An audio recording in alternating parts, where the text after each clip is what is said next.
Olá, alunos, aqui é o professor Nácio e hoje nós iremos começar nossas aulas de matemática. E o nosso primeiro capítulo tem como título Números reais, potências e radicais. Até agora você estudou os conjuntos dos números naturais, dos números inteiros e dos números racionais. A cada novo conjunto numérico estudado, números novos foram agregados ao conjunto numérico já aprendido por você. O conjunto dos números inteiros agregou ao conjunto dos números naturais os seus opostos. Já o conjunto dos números racionais agregou ao conjunto dos números inteiros todos os outros números na forma A sobre B, em que A e B são números inteiros e B é diferente de zero, e que podem ser escritos na forma decimal ou na forma de fração. Bem, pessoal, o que o texto aqui está dizendo? No começo você estudou sobre os números naturais, que começava do 0, 1, 2, 3 até o infinito. Depois veio o conjunto dos números inteiros, que além dos números naturais, possuía o número menos 1, menos 2, menos 3, menos 4, ou seja, os números negativos. E logo após veio os números racionais, que agregou ao conjunto dos números inteiros os números em forma de fração, que podem ser escritos na forma decimal ou na própria forma de fração. Ainda assim, com esses conjuntos não é possível escrever todos os números existentes. Temos, por exemplo, o número π, que entre outros usos, é muito utilizado no estudo da circunferência. Dando continuidade, vamos falar sobre a geometria e a descoberta do número irracional. Vejamos a seguir a malha pontilhada, em que representamos um triângulo retângulo isósceles, colorido de verde, e construímos quadrados sobre os lados desse triângulo, coloridos de amarelo. Considerando o quadradinho vermelho como unidade de área, vamos determinar os números que expressam a área de cada quadrado amarelo construído. Vamos lá. Aqui nós temos o quadradinho, aqui nós temos o triângulo e ao redor dele nós temos quadrados, certo? Nós temos dois quadrados de tamanhos iguais e um quadrado maior. A área do quadrado construído sobre o lado maior do triângulo, 2 unidades de área, ou seja, ele é 2 vezes maior do que esses dois quadrados. A área de cada quadrado construído sobre os lados menores do triângulo é 1 unidade de área. O que significa isso? 1 unidade quer dizer que mede 1, certo? Ele mede 1 cada lado. Esse daqui, ele mede 2 cada lado. Com esses números podemos escrever a igualdade. 2. Valor numérico da área do quadrado construído sobre o maior lado do triângulo. 1. Valor numérico da área do quadrado construído sobre um dos lados menores do triângulo. Mais 1. Valor numérico da área do quadrado construído sobre o outro lado menor do triângulo. Considerando uma malha igual à anterior, vejamos um novo triângulo retângulo isósceles, colorido de roxo, e os quadrados construídos sobre os lados desse triângulo, os quadrados estão coloridos de azul. Aqui está, pessoal. Nós temos aqui o quadrado, nós temos aqui um triângulo, e aqui nós temos um quadrado pequeno, outro quadrado pequeno, e um maior 2 vezes mais do que esses dois quadrados pequenos. Considerando ainda o quadrado vermelho como unidade de área, ou seja, este daqui vale 1, certo? De lado, 1 de lado. A área dele total é 1. Vamos determinar os números que expressam a área de cada quadrado azul, ou seja, vamos expressar a área deste, deste e deste. A área do quadrado construído sobre o lado maior do triângulo é 8 vezes 8 unidades de área. Ou seja, o total desse aqui é 8 unidades, certo? A área de cada quadrado construído sobre os lados menores do triângulo, 4 unidades de área. Cada um desse aqui possui 4 unidades de área. Com esses números, nós podemos escrever a igualdade. 8. Valor numérico da área do quadrado construído sobre o maior lado do triângulo. 4. Valor numérico da área do quadrado construído sobre um dos lados menores do triângulo. Mais 4. Valor numérico da área do quadrado construído sobre o outro lado menor do triângulo. Ou seja, retornando aqui à figura, nós temos aqui, ó, esse possui área 4, esse área 4 e esse área 8. Enquanto esse é área 1, tá certo? Esse fato vai se repetir sempre que consideremos um triângulo retângulo isósceles e também um triângulo retângulo qualquer. Essa propriedade será demonstrada na unidade 7. Dado um triângulo retângulo qualquer, a área do quadrado construído sobre o seu maior lado será igual à soma das áreas dos quadrados construídos sobre os outros dois lados. Ou seja, nós temos aqui um triângulo e a área do quadrado maior será montada através da soma dos quadrados dos outros lados. Ou seja, para mim saber a área deste quadrado maior, eu tenho que somar as somas dos quadrados menores, tá certo? será a soma dos quadrados menores. Esta área ao quadrado, esta área ao quadrado. Somando as duas, nós saberemos o valor da área maior. Acompanhe então a seguinte situação. A figura a seguir representa um triângulo retângulo isósceles, cujo maior lado mede x, e cada lado congruente mede uma unidade de comprimento. Qual é o valor numérico da medida? Vamos lá. Ele diz que o triângulo é retângulo, certo? Vamos primeiro identificar o triângulo. O triângulo é retângulo que possui um ângulo de 90 graus, ou seja, uma reta horizontal e uma vertical perpendicular, formando um ângulo de 90 graus. E ele diz que é isósceles. Quando um triângulo é retângulo e isósceles, ele possui dois lados com a mesma medida. Aqui mede 1, aqui também mede 1. Se aqui medisse 2, aqui também mediria 2. E por aí vai. E nós não sabemos o valor do lado maior, ou seja, o qual nós chamamos de hipotenusa. Nós colocamos apenas o x por não sabermos o valor desta medida, tá certo? Aplicando a propriedade vista anteriormente, temos a seguinte figura. Vamos lá, nós temos aqui o triângulo retângulo da questão, do exemplo, mede lado 1 e lado x. O que nós vamos fazer? Vamos construir um quadrado, ou seja, em cada lado nós vamos construir um quadrado. Como este lado mede 1, nós temos que construir um quadrado medindo 1, 1, 1 e 1. Como este outro lado mede 1, nós temos que construir o quadrado 1, 1, 1 e 1. Pronto, já temos esses dois. Para a gente saber o valor de x, o que nós vamos fazer? Nós sabemos que x é a soma dos quadrados dos dois quadrados, tá certo? É a soma da área deste quadrado com a soma da área deste quadrado. Como aqui mede x, nós vamos colocar um quadrado medindo x, x, x e x. Agora vamos encontrar o valor. Pela figura obtemos, aqui ó, x ao quadrado é este quadrado, tá certo? O x ao quadrado é o valor numérico da área do quadrado construído sobre o maior lado do triângulo.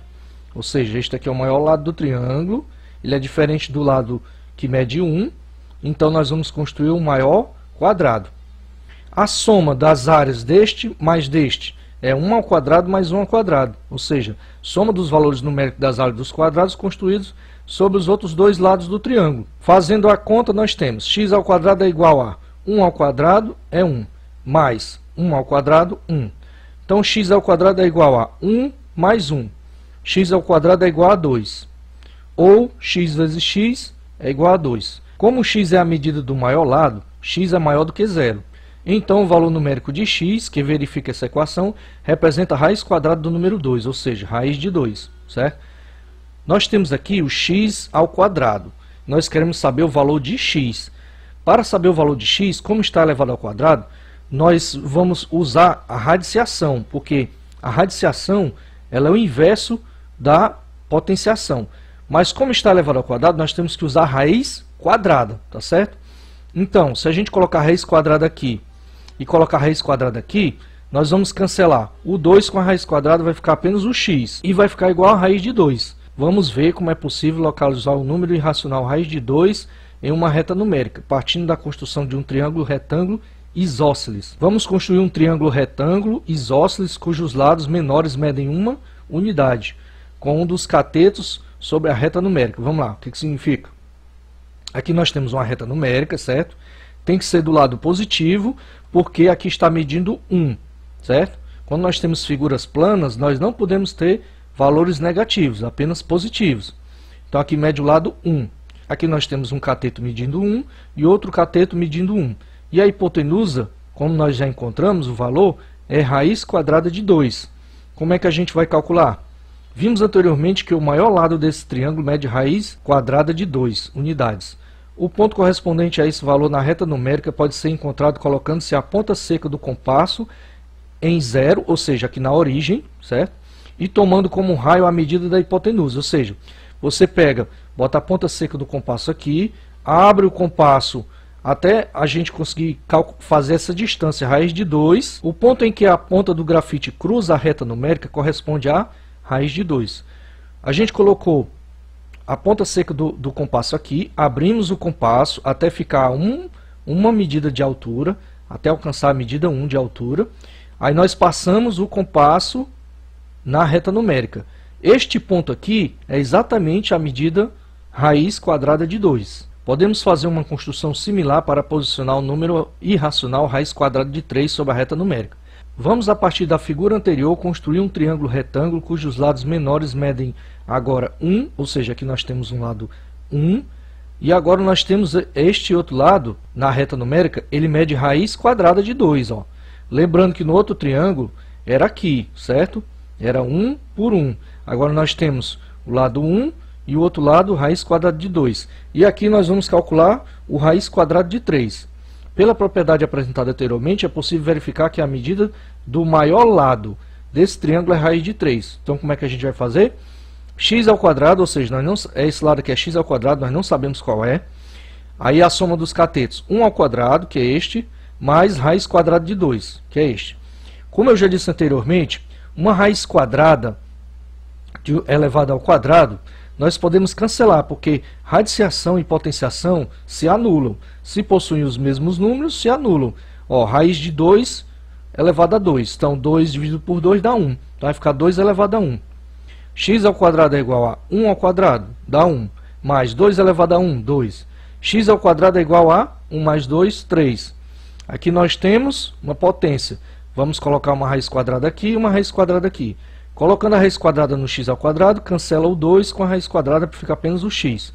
E colocando a raiz quadrada no 3, o resultado é raiz quadrada de 3. Observando essas construções geométricas, é possível perceber que os números irracionais, raiz de 2 e raiz de 3, estão entre os números 1 e 2. Certo? Ó, tanto o raiz de 2 quanto o raiz de 3, ele está entre 1 e 2. Ó. O raiz de 2, nós medimos, ele deu aqui, praticamente no meio, entre 1 e 2. E o raiz de 3, nós colocamos a ponta seca do compasso aqui, traçamos a altura 1 e fazemos o movimento. E vai sair exatamente aqui, ó, raiz de 3, raiz quadrada de 3. Como os números 2 e 3 não são quadrados perfeitos, vamos calcular um valor aproximado para a raiz de 2 e raiz de 3. O número 2 está entre os quadrados perfeitos 1 e 4. Pois 1 é igual a 1 ao quadrado e 4 é igual a 2 ao quadrado. Fazemos tentativas. Vamos lá. 1,1 ao quadrado. Então vamos lá. O resultado é 1,21. 1,21 é menor do que 2. 1,2 ao quadrado é 1,44. 1,44 é menor do que 2. 1,3 ao quadrado é 1,69. 1,69 é menor do que 2. 1,4 ao quadrado é igual a 1,96. 1,96 é menor do que 2. 1,5 ao quadrado é igual a 2,25. 2,25 é maior do que 2. Observamos, portanto, que raiz de 2 está entre 1,4 e 1,5. Continuando o cálculo, temos 1,41 ao quadrado, que é igual a 1,9881. 1,9881 é menor do que 2. 1,42 é igual a 2,0164. 2,0164 é maior do que 2. Então, raiz de 2 está entre 1,41 e 1,42. Segundo exemplo, o número 3 está entre os quadrados perfeitos 1 e 4, pois 1 é igual a 1 ao quadrado e 4 é igual a 2 ao quadrado. Para descobrir o valor de raiz de 3, vamos fazer 1,1 ao quadrado, 1,21. 1,2 dá 1,44. 1,3 dá 1,69. 1,4 dá 1,96. 1,5 dá 2,25. 1,6 dá igual a 2,56. 1,7, 2,89. 1,8, 3,24. Todos eles elevado ao quadrado, tá certo? Vemos então que raiz de 3 está entre 1,7 e 1,8. Vamos continuar o cálculo. 1,71, todos ao quadrado, dá igual a 2,9241. 1,72, 2,9584. 1,73, 2,9929. 1,74 é igual a 3,0276. Vemos que a raiz de 3 está entre 1,73 ao quadrado e 1,74 ao quadrado. Prosseguindo com o cálculo, nós temos 1,731 ao quadrado, 2,996361. 1,732, 2,999,824. 1,733, 3,003289. Pelos últimos cálculos, vemos que a raiz de 3 está entre 1,732 e 1,733 ao quadrado. Então podemos considerar que um valor aproximado para a raiz de 3 é 1,732. Bem, pessoal, agradeço a companhia de vocês. Por hoje é só e até a próxima aula. Tchau!